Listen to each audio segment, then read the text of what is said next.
की तस्वीरें भी हम आपको दिखाएंगे, जहां पर ये दोनों ही पार्टियां अलग अलग रूप से जश्न मनाती हुई नजर आ रही हैं। अभी अभी आपने बीजेपी की तस्वीरें देखी थी, जहां पर तमाम जो नेता प्रवक्ता थे, जो कार्यकर्ता थे, वो मोदी मोदी कर रहे थे और साथ ही साथ मोदी मैजिक की बात हर कोई कर रहा है।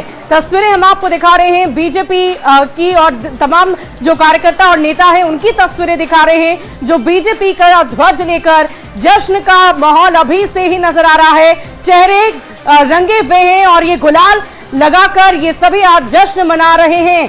हालांकि अभी रुझान ही सामने आए हैं, परिणाम सामने नहीं आया है। बावजूद इसके बैंड बाजों के साथ आप देख पा रहे होंगे बीजेपी के तमाम कार्यकर्ताओं में गजब का उत्साह है, गजब का माहौल है और हर तरफ सिर्फ और सिर्फ जीत की खुशी नजर आ रही है। रुझान भले ही परिणाम अभी साबित नहीं हुए हो, अभी पूरी काउंटिंग नहीं हुई हो, लेकिन मोदी के जयकारे अभी से ही लगने लगे हैं, क्योंकि जो आंकड़े अभी आप देख पा रहे होंगे उसमें बीजेपी ने बढ़त बना रखी है। आपकी अगर हम बात करें तो 28 सीटों पर अभी सीमित नजर आ रही है, लेकिन जैसे जैसे समय आगे बढ़ेगा, घड़ी की सुई आगे बढ़ेगी, वैसे वैसे रुझान लगातार और आते जाएंगे। और देखिए, अगर ये जो जश्न मन रहा है यहाँ दिल्ली में, देश की राजधानी दिल्ली की जश्न की तस्वीरें आप देख पा रहे हैं, लेकिन ये साल बिहार के लिए भी बहुत खास है। बिहार के लिए भी ये साल चुनावी साल है और इस चुनावी साल में अगर यहां पर बीजेपी की जीत होती है, एनडीए की जीत होती है, तो इसका सीधा असर बिहार के विधानसभा चुनाव में भी देखा जाएगा।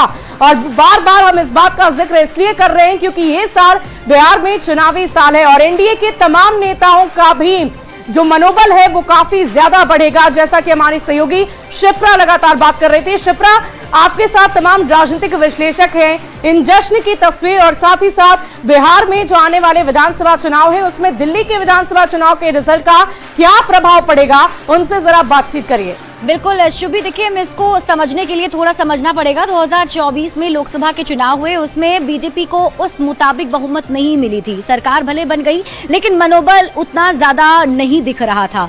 हालांकि उसके बाद फिर महाराष्ट्र और फिर हरियाणा में जीत मिली तो बूस्टअप हुआ। अब दिल्ली में चुनाव नतीजे सामने आ रहे हैं, उसमें बीजेपी के लिए खुशखबरी है, तो बीजेपी कहीं ना कहीं बूस्टअप हो रही होगी। फिर बिहार में विधानसभा के चुनाव इसी साल होने हैं, तो उस पर क्या असर होने वाला है? क्या लगता है कि जिस तरीके से दिल्ली में अभी जो परिणाम सामने आ रहे हैं, अगर यही परिणाम हो जाते हैं तो बीजेपी के लिए बहुत ही अच्छा हो सकता है? हाँ, बहुत अच्छा हो सकता है, लेकिन बिहार की परिस्थिति में और दिल्ली की परिस्थिति में अंतर है ना। असर नहीं पड़ेगा सर, लगता नहीं?